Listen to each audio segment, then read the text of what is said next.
ସ୍ୱାଧୀନତା ଦିବସ ଉପଲକ୍ଷେ ମାମୁଲ ସକାଳୁ ରେଡି ହେଇକି ପତାକା ଉଡିବାରେ ଲାଗିଲାଣି। ଏପଟେ ତାକୁ ସ୍କୁଲ ଛାଡିକି ଆସିଲା ବେଳେ ବାଟରେ ବି ବହୁତ ପିଲା ଫ୍ଲାଗ ହୋଷ୍ଟିଂ କରିକି ଘରକୁ ଫେରିଲେଣି। କିଛି ନମିଆ ସ୍କୁଲରୁ ଆସିଲା ବେଳେ ସାଙ୍ଗରେ ନେଇ ଆସିଥିଲା ସେଇ ମିଠା, ଯୋଉଟା କି କେବଳ ଆଜି ଭଳି ଦିନରେ ବେଶୀ ମିଳେ। ଆଉ କଣ କରିବି, ପାଟିରେ ଦିଟା ପକେଇ ଦେଇକି ପଛ କଥା ମନେ ପକଉଥିଲି। ସତରେ ମନେ ପଡି ଯାଉଥିଲା ସେ ପିଲାଦିନ କଥା।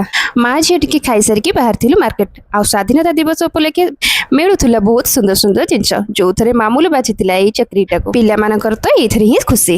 ମାର୍କେଟ ଯିବା ପୂର୍ବରୁ ଜଣେ ଯୋଗୀ କହିଥିଲେ ଘରେ ଖାଇବା ପାଇଁ, ହେଲେ ସେ ଏତେ ଜଲ୍ଦି ଆସି ପହଞ୍ଚିଯିବେ ବୋଲି ଭାବିନଥିଲୁ। ଅଧଘଣ୍ଟେ ଭିତରେ ମା ଯାହା ପାରିଲେ କରିକି ତାଙ୍କୁ ପରିସିଥିଲେ, ଆଉ ସେ ବି ସନ୍ତୁଷ୍ଟ ହେଲେ। ଏଠି ମାମୁଲ ସ୍କୁଲରେ ମୁଁ ରେନ୍ ଲିଲିର ମଞ୍ଜି ଦେଖିଥିଲି, ଯୋଉଟା କି ମୁଁ ତୋଳିକି ତା ବ୍ୟାଗରେ ରଖିଥିଲି।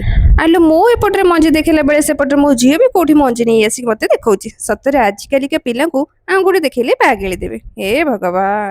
ଆଉ କଣ, ଶେଷରେ ଶୋଇକି ଉଠି ମା ଝିଅ ଉପରୁ ଯାଇକି ଗଛ ଲଗେଇଥିଲୁ। ଆଜିର ଭିଡିଓ ଯଦି ଭଲ ଲାଗିଥିବ ଲାଇକ୍ କରିବାର, ସାଙ୍ଗମାନେ କଞ୍ଜୁସ ନା କରିବାର। ରହିଲି, ଜୟ ଜଗନ୍ନାଥ।